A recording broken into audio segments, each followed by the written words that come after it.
So I found that my topic was India, that the role of technology in industry, so particularly New South Wales. And during this time, I found that they are using technology, and also the skilled people, particularly coming from India and some from Philippines. Especially the all nursing sector is mostly coming from Philippines, and electronics and computer sector is coming from India. That time I felt that our graduate, that you have already addressed, that if you bring a student from business school, he may not acquainted with this environment. So please your question. My question is, when it is the innovation about the Tibet, so the trend that is changing towards the technology, what we actually really taking the initiative to face these challenges, particularly in technology. But how technology transfer happen? That is industry. When industry the entrepreneur set up a new industry, he brings the technology. So the two sectors should work very closely. The industry, the entrepreneurs, that means the chambers of industries and other specific association, these people and the Tibet people. What is going on in the industrial technology? For example, 5 years before, or you can say 10 years before, one country started making sweaters. All are manual machines. And the entrepreneur faces a lot of problem, because whenever any new order comes, the worker said, okay, give me in the sweater sector, there is a tradition of piece rate. So here you see the shift of technology from manual knitting machine to automated knitting machine. So these automated knitting machine, industry know that's why the development is happening in their particular sector. Now, when this knitting machine came to Bangladesh, there was no technician. Initially, company supported 1 year, but difficulty is that when a sophisticated machine came to the country, and as per buying contract, they give up to 1 year after sales service. But this 1 year after sales service is not instant service. When machine has some malfunction, the industrialist telephone that please send you technician. Maybe this technician have another duties now, so he may come 5 days later. No, even our technical people doesn't think that after 4 years this type of machine will come. So they did not prepare any syllabus, train anybody. So the industrialists and the Tibet providers. I was delivering a lecture on a demonstrative classroom in Rajshahi. I saw how a diesel engine function in a video. And what is the difference between automatic transmission and the manual transmission? What is actually the hybrid engine? What is engineless car? Engineless car is coming. Hybrid car already came in Bangladesh. Are you ready? Do we put any component in our syllabus to address that issue? How to replace that? How to maintain that? How to refix that? But they don't know. The Mr. Bashar pointed out that all 90% of the automobile service sector owned by diploma engineers. If I ask them, are you prepared to face the challenge of new age automobile industry? Are we preparing a student this year so that after 4 years he can come in the market to get that job? No. So the thing is that not only the industry will, for their benefit, they will regularly import a sophisticated machine to reduce the labor cost, to enhance its quality. But we have to, the Tibet providers, the policymakers, we have to keep our eye open that what technological development is happening and estimate a time limit when these Sorry, I am also tempted to supplement. Sorry, because I've got two specific examples. I'm speaking from my experience in implementation. About these mechanics, you know, we have a government workshop. All the their job is to fix government vehicles. So our Secretary Public Administration, he is in charge of that. One day he called me and said, look, can you give some training to these people? Because nowadays, all the vehicles that we are importing, these are highly sophisticated and they cannot fix it. How many CNC machines we have in polytechnics? We have CNC machine only in Dhaka. Only in Dhaka, right? Rajshahi. No, I'm talking about at Rajshahi. Okay. During this project, I met the chairman of Light Engineering Association, Mr. Abdul Razzaq, maybe talking about listening to the industries. If we have to listen to the industry, we have to upgrade our institute, we have to upgrade our syllabus. All this, you should stop teaching all these old things. All our polytechnics must have CNC machines and other, recent technology. And on the other hand, we have many people have skill but no certificate. My question is that RPL is already running in Bangladesh. Those who have the skill, they have the recognition. This is ongoing.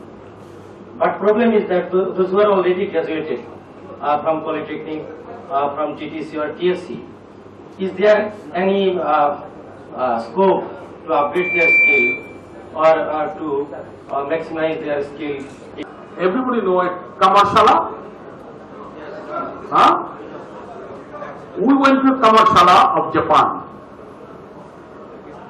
If you remember, from the age of Ashok, the Ashok dynasty, India, so far we remember.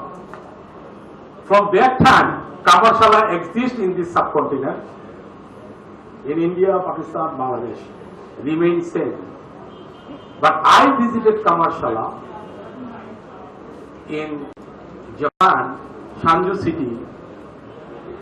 If we took initiative, we can also develop. So the main thing of this civil sector, policymakers, thinkers and doers is not to only to take any courses, take any training program. We need two things, is an initiative and a firm commitment to do something better.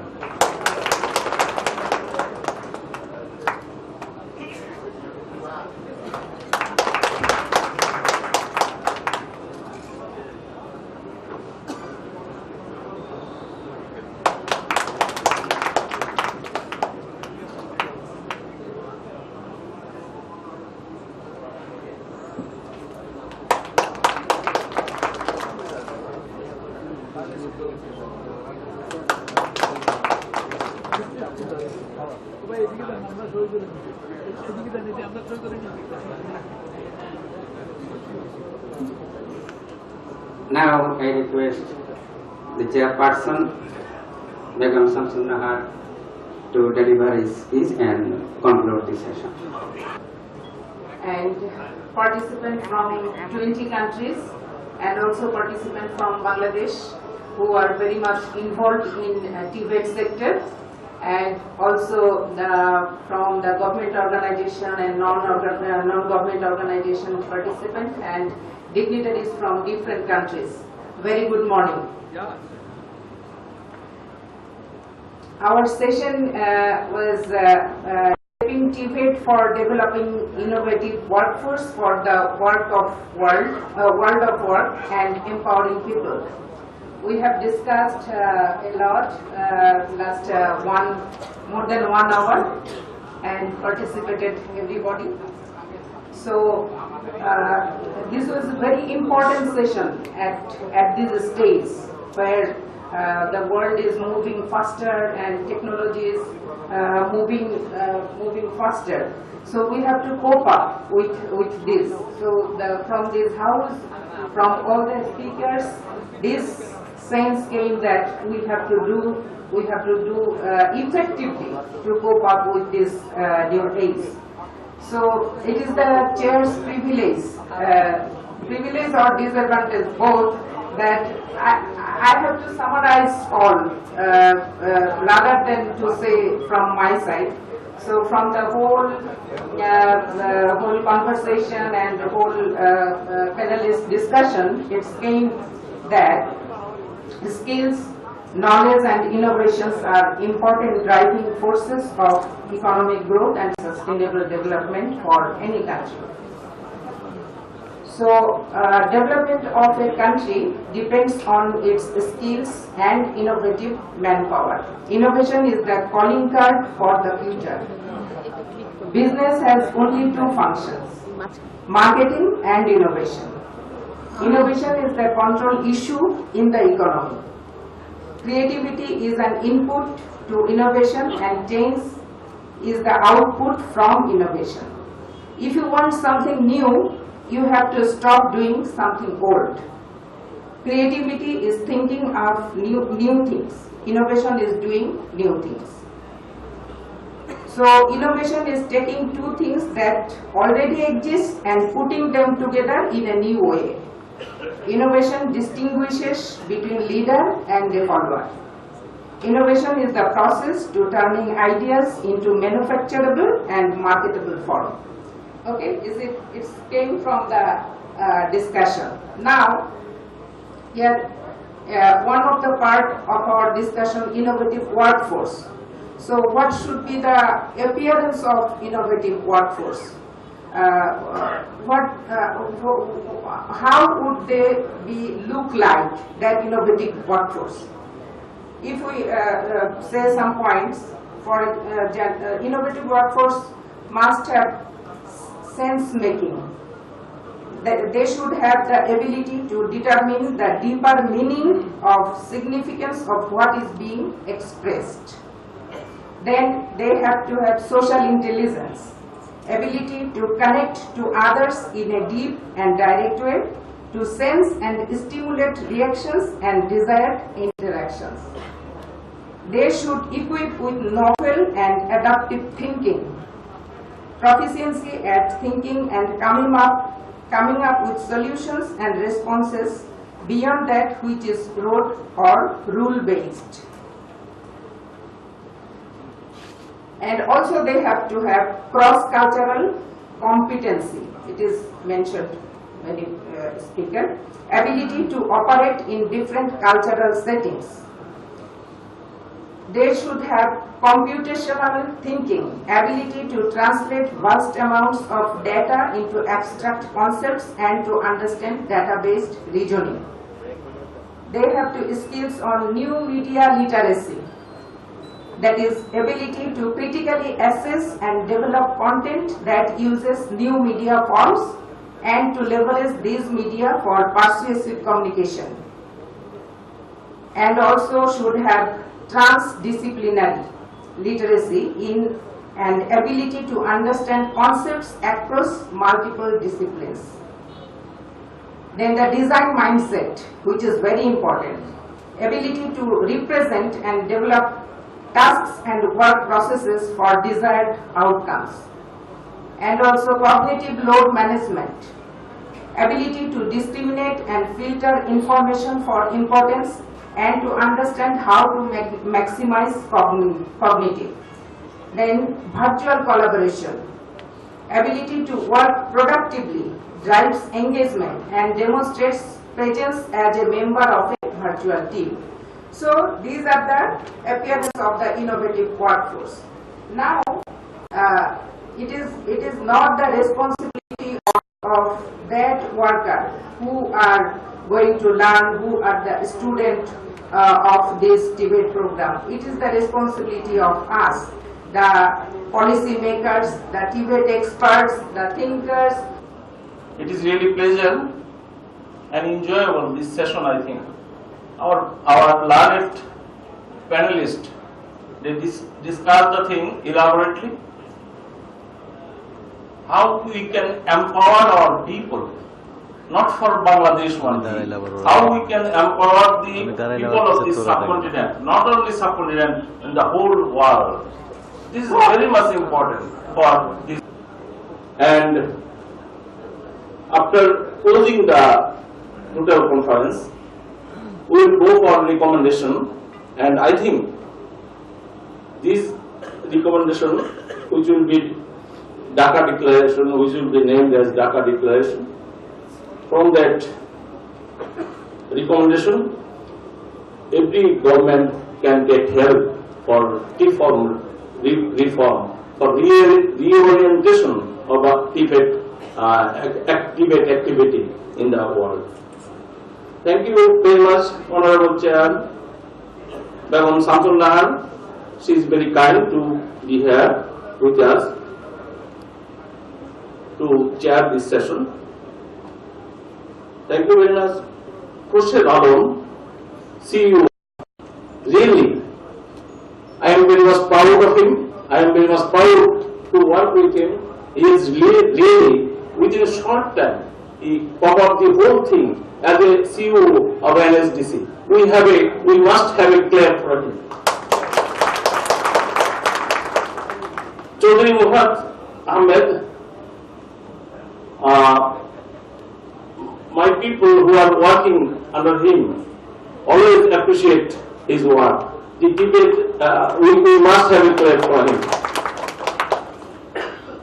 I missed to meet him earlier and know his attitude and behavior, know his knowledge, depth of knowledge. It is really pleasure with you. I can learn many things from Mr. Mufid Chaudhry. Professor Abul Bashar, he is a teacher of many teachers. He is a teacher of many teachers. He is really a talented personality in Bangladesh, in Tibet sector. He is working long time. He worked for this country. I appreciate Professor Abul Bashar, and we are thankful to you for your kind presence. Mr. Dilip Kumar is the high official in Government of India. And they are very free to choose the parallel session. Next, we have the 3 parallel session in 3 different rooms. So this parallel session in the VIP lecture room, 8th floor, 9th floor, and Mukti Jodha Hall, level 1. Those for Bangladeshi delegates, principal teachers of public and private polytechnic institute of Rajshahi, Rangpur, Borishal and Khulna. Rajshahi, Rangpur, Borishal, Khulna ডিভিশনের private এবং public পলিটেকনিকের principal sir এবং টিচাররা যাবে VIP lecture হল level 8 এ। তারপর হচ্ছে যারা হলো টেকনিক্যাল স্কুল এন্ড কলেজের প্রিন্সিপাল এবং delegates from Dhaka, Faridpur region. May I request all the CPSC delegates from abroad, please come here for the photo session. All CPSC delegates. All CPSC delegates and foreign guests.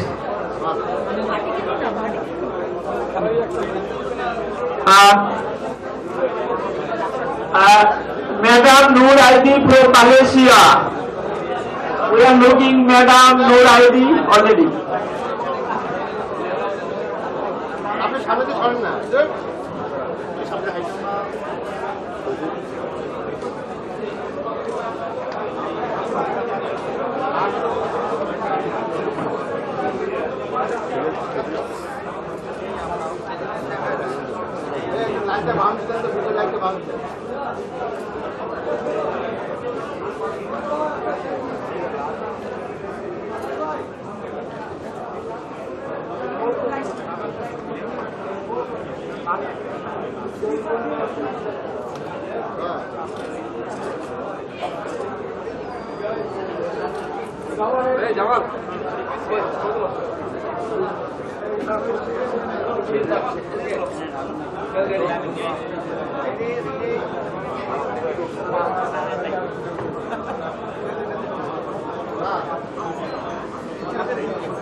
And how we do is, City and Guilds, we have nearly 800 different qualifications, and we offer across about 80 countries. And so those qualifications allow somebody to get into a job. And then we have acquired different companies. The Kenyo is an online learning employees development organization. So with that we help people who are working to improve when they are on the job, because whoever there in the morning heard that some presenters were telling about how important with the skills, your soft skill areas, perhaps your attitude, leadership skills, your management skills, various things. So we are into that. Then to your next job on the same place or going to another company, your promotion. So that means again we improve your skills. City and Guilds is in the course of improving their skills for the next job. So to talk a little about history of City and Guilds, which was started in 1878, we are nearly 140 years old. The City of London and the Leo Guilds together we started City and Guilds. And City and Guilds is a registered charity in UK. And though we run our business as a commercial entity, but there are no shareholders, so whatever we earn is plowed back to the system to develop more qualifications, more assessment mechanism, which is relevant to the workplace globally. So we have the Royal President as Royal Highness as our President. We are not a huge company, but we are not a small company as well. 134 million revenue, 1,300 employees, and our iconic brand is international reach because we are in many countries, even though our revenue is that. We have a joint venture in India with Manipal, called Manipal City and Guilds. So, market leading position in the technical and professional education, e-learning, leadership and management. So we are in many countries having our branches. So we have 10,000 training centers worldwide offering City and Guilds in about 80 countries. Because anybody who offers City and Guilds, they need to become a approved training center. So we have, from 2000 if you take, we have offered 20 million certificates. So it's getting increased to about 2.5 million certificates a year. Now last year we have about certified 2.5 million learners in various countries.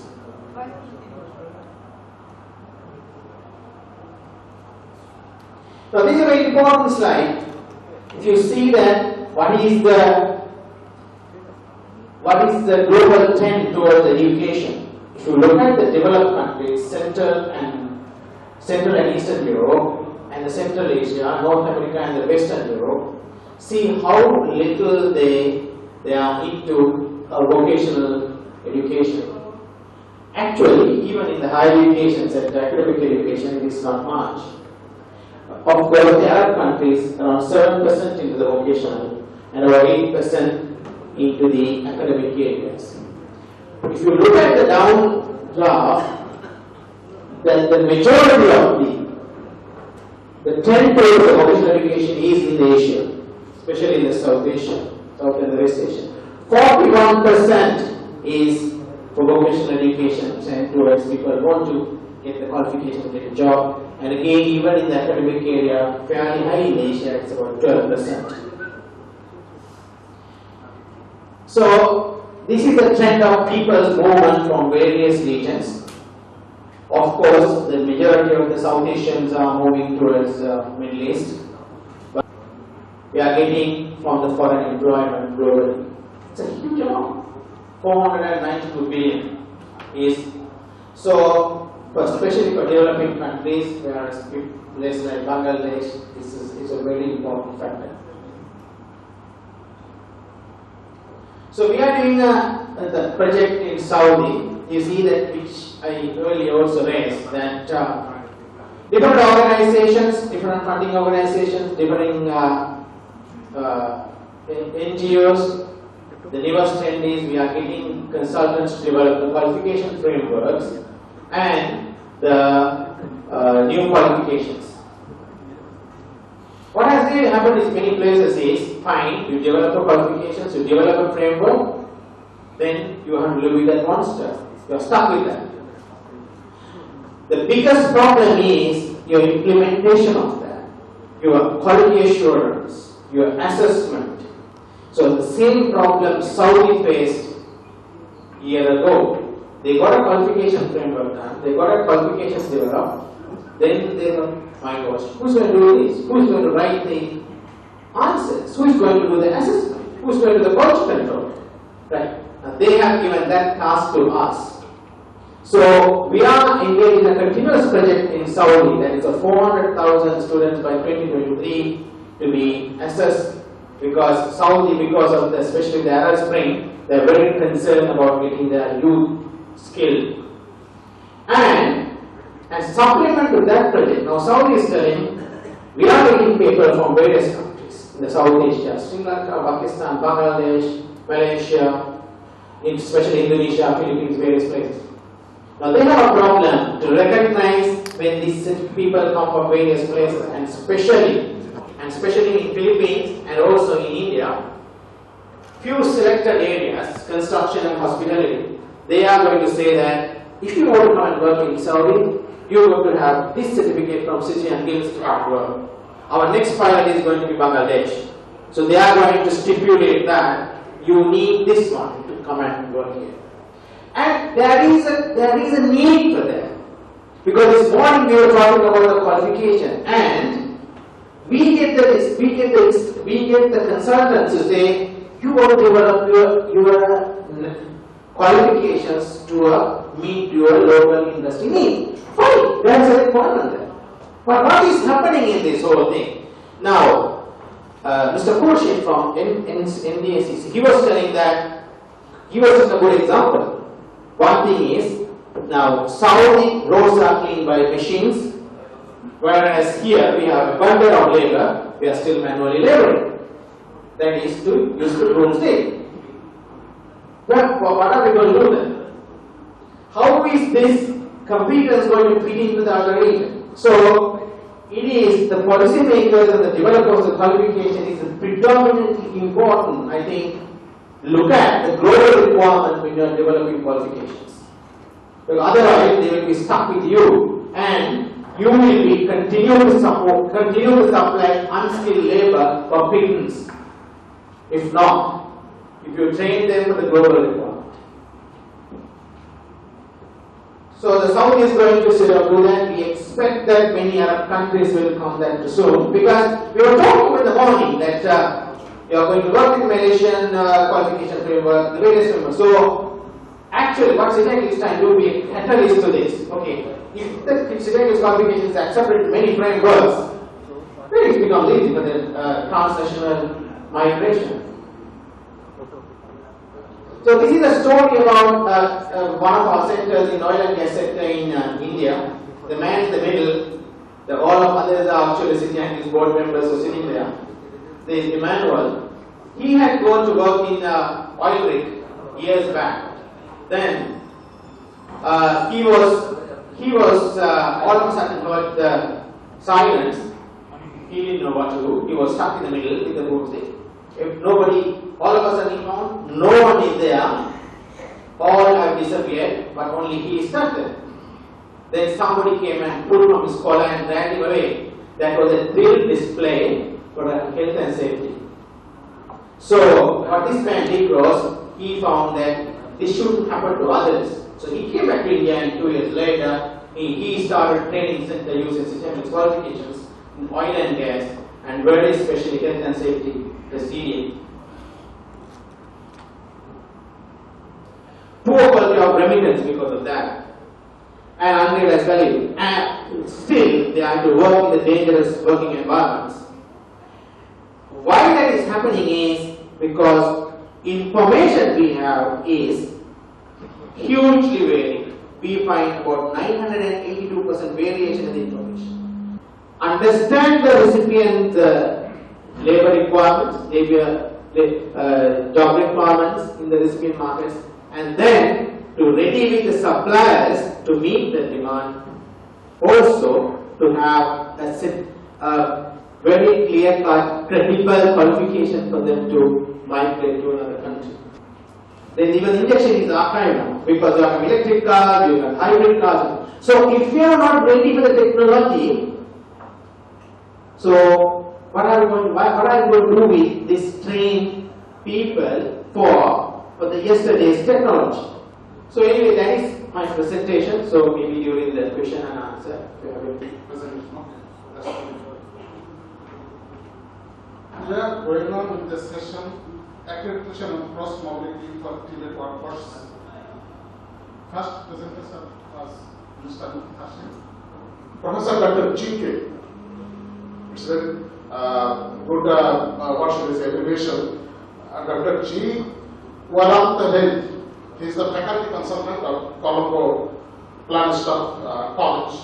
So I would like to welcome him here. Now, we'll go for second presentation, and it will be presented by Ms. Noor Al-Nazri. She is the Director, Department of Polytechnic, Malaysia, and her topic is accreditation and recognition of Polytechnic education program towards enhancing graduate employability and cross mobility. If I talk about Noor Al-Nazri, she has got a strong background and experience, 20 years experience in academic world, specifically in the technical and vocational education, with a strong knowledge in quality assurance and quality control process of higher education institution, with excellent interpersonal skills and the ability of communicate effectively, results oriented and with continuous high energy.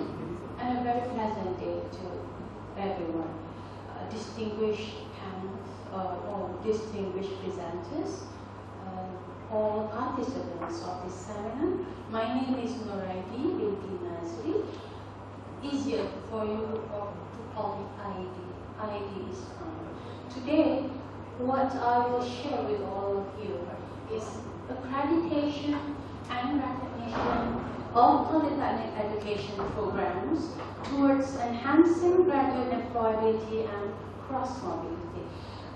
Ladies and gentlemen, education is indeed a very, very challenging business. Everything that goes wrong with our youth that causes unemployment to be so high.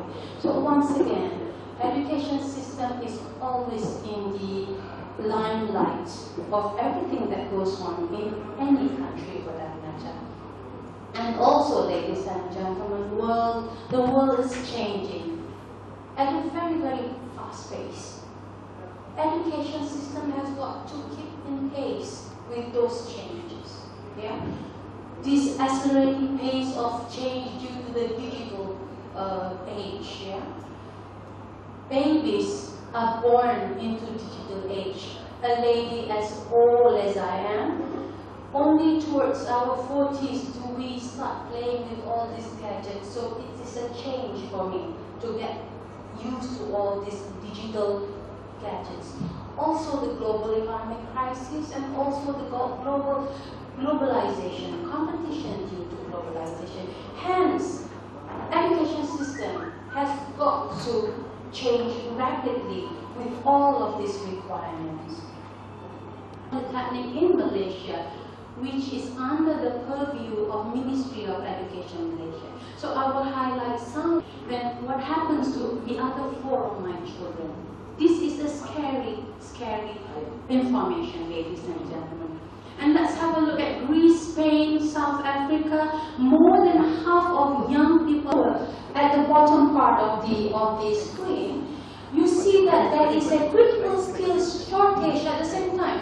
You have all these unemployed young people. On the other hand, there are critical skills shortage at the same time. Across the 9 countries, only 43% of employers surveyed agreed that they could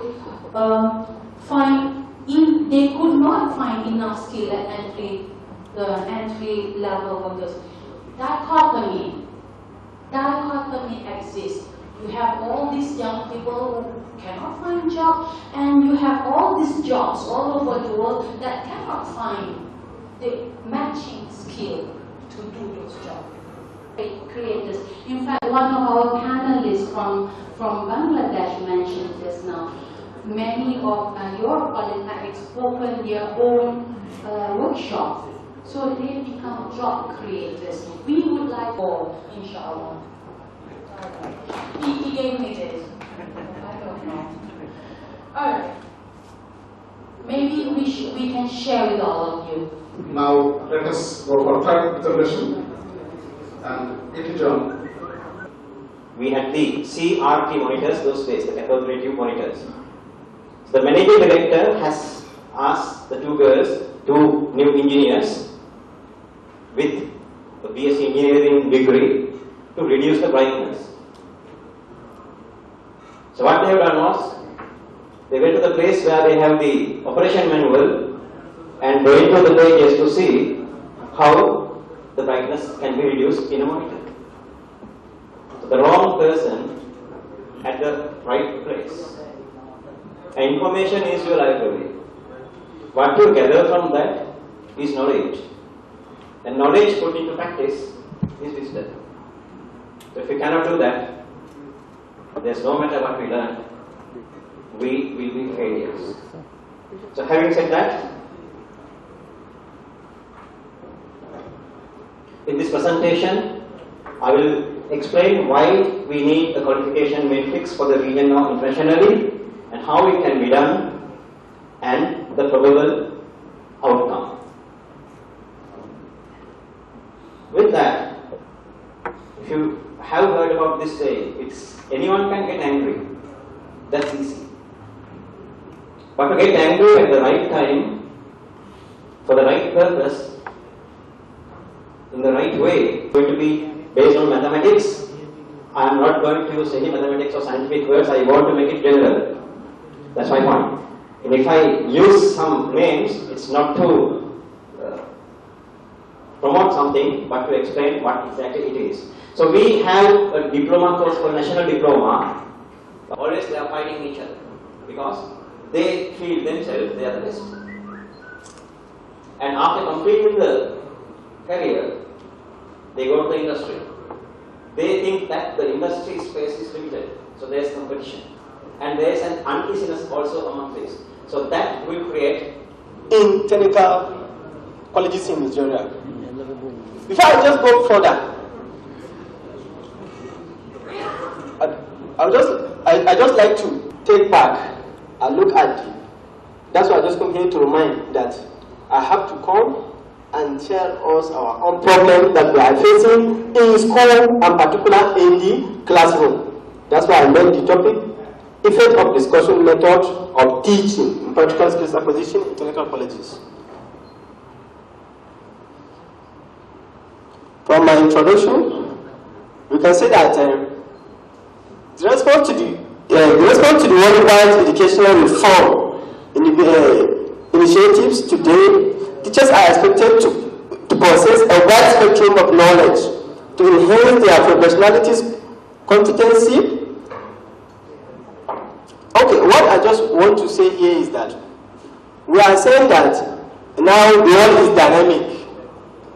Literacy appreciation about the particular skills in technical and vocational education settings. We know that technical, I can say, skills, we cannot acquire skills in a vacuum. We have to have a place that the skills will be given to the students so that they can be a potential in the future. And the place that will be given, it should be a technical school. And it is the skills that, it should be, the skills that will be given, it comprises of many methods. We have some discussion methods, lecture methods, classroom learning methods, and others. There are many. How teachers use these methods in order to facilitate learning to the, in order to give knowledge to the students so that they can acquire skills in the future. But others use it and in collaboration with some method. So we are clear about two types of accreditation. One is institutional accreditation, APAC, Asia Pacific Accreditation and Certification Commission under CPHC is doing. The other one is program accreditation. Both are important. Now in the presentation by all the presenters, in order to be able to be a common unit of exchange, like mining, we have a currency. But in learning, what is the common unit of exchange? The currency of learning. We've heard about attempts to do a change in the way certificate and diploma are classified according to the levels, but the world is going towards a qualification framework whereby we have basically eight levels, and these levels are determined by the number of credits basically. And what is one credit? This is the currency of learning. Those learning in better ways rather than subjectively.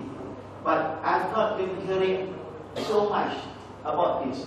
So my general question to anybody, if there are any initiative in their countries, in their department, please inform us. To what extent has this been progressed? Thank you. Sir. Educate. Sir, look at this. Sir, please. Oh, thank you. And ask the question when the session will be finished, because since we are running out of time, that is why it will be a little bit difficult.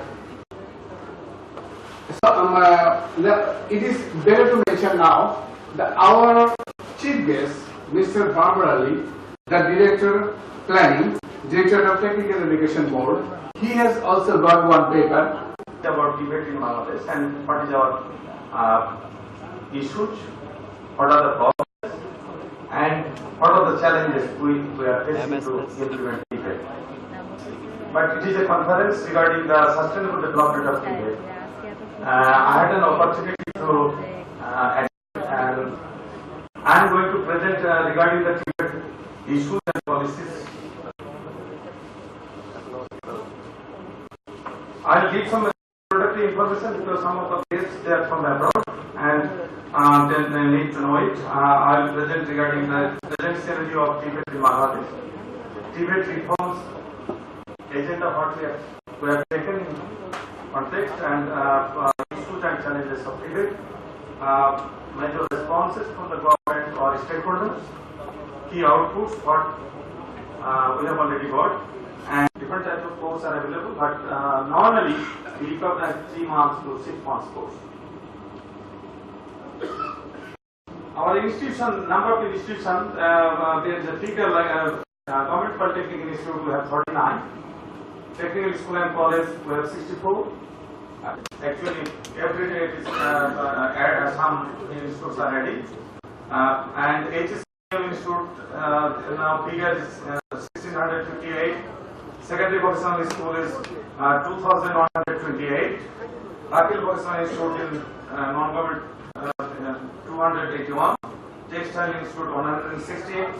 We have some Agriculture and Forestry Institute, altogether 205. And Institute of Health Technology, that is 242. Sport Course Institute around 1,560. Student enrollment in our country, that is the figure of 2013. Trade and sport course we are conducting, and in this area the enrollment capacity is 13,730. But one of the major things what we are facing, we are actually calculating everything on the basis of our enrollment capacity. But actually enrollment capacity is not fulfilling, because some of the institutions, even in the government or in private sector, they are not able to fulfill their capacity, enrollment capacity.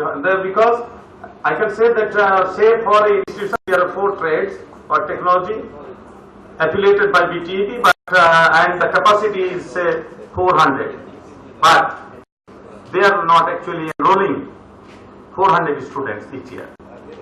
The figure is less than that. Developed country by 2041. That is our vision. So we have some survey regarding our vision, and we have our vision for 2050 that is mentioned here. That per capita income in our country at this moment is $1,190, but we want to go to $20,000. This is not a actually dream. We will have to go there. I have visited Sweden in 2004, and at that time the per capita income of Sweden was $23,500 in 2004. So we'll have to go there. Per capita growth at this moment is 4.97% right now, but we want to go to around 10% by 2050. In our context, that is because it is only 4.53% at this moment, and we want to make it lower. Actually, skill competition at this moment not very good scenario, but we want to make professional 10%, skilled 50%, semi-skilled 20%, less skilled 10%.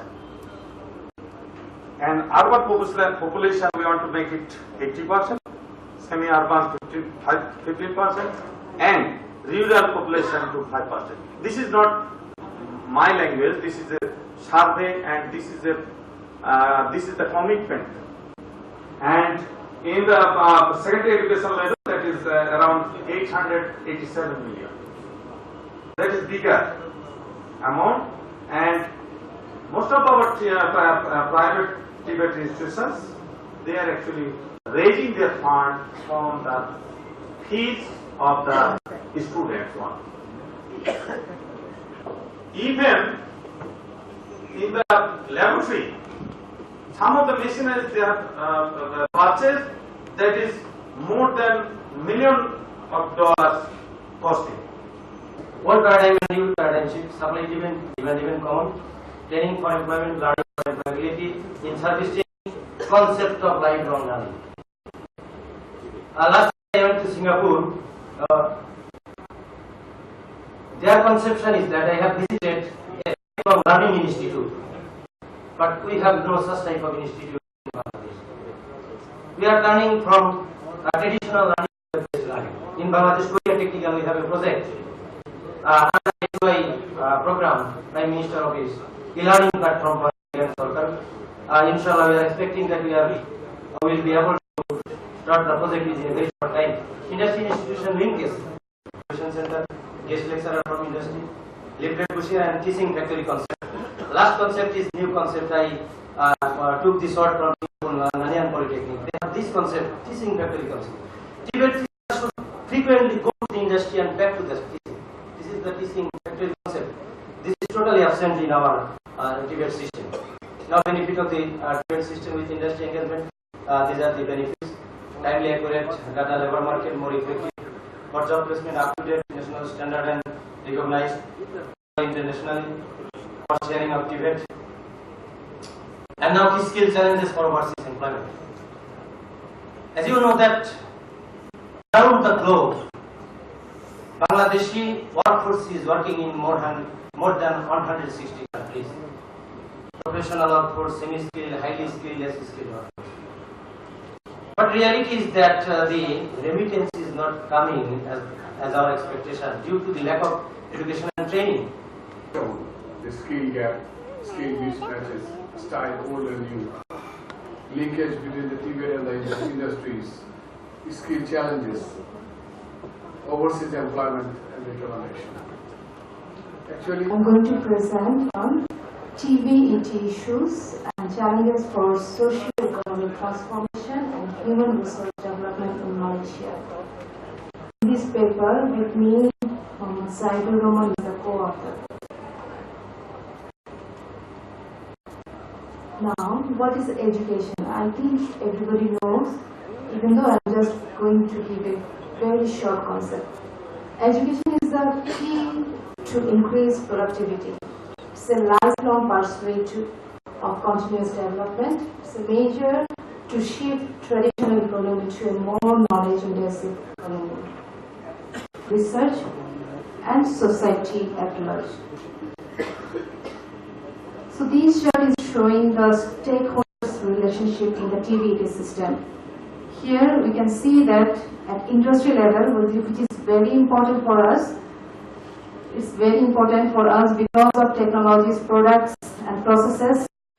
Through R&D, we need to develop our nation. Okay. So what is the scenario in Malaysia? According to Ministry of Education 2012, number of students enrolled in vocational secondary schools declined from 62,200 in 2008 to 51,500 in vocational education per year.